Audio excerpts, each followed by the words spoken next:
నమ్మకంతో ఒక వ్యక్తి యేసయ్యను నమ్ముకున్నాడు.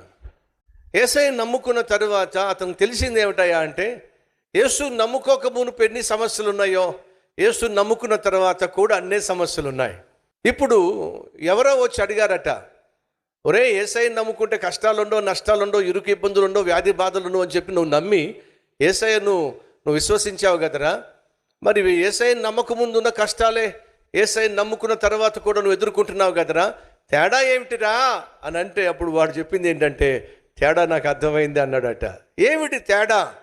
యేసయ్య లేనప్పుడు నా కష్టాలు, నా నష్టాలు, నా ఇరుకు ఇబ్బందులు, నా వ్యాధి బాధలు నేను ఒక్కడినే ఎదుర్కోవాల్సి వచ్చేది.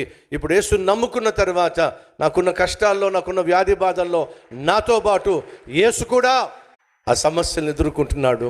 నాకున్న ధైర్యం, విశ్వాసం ఏమిటంటే, యేసు నాకు తోడుగా ఉండి నా సమస్యల్లో పాలు పంచుకుంటున్నాడు కాబట్టి ఖచ్చితంగా నేను విజయము సాధిస్తాను.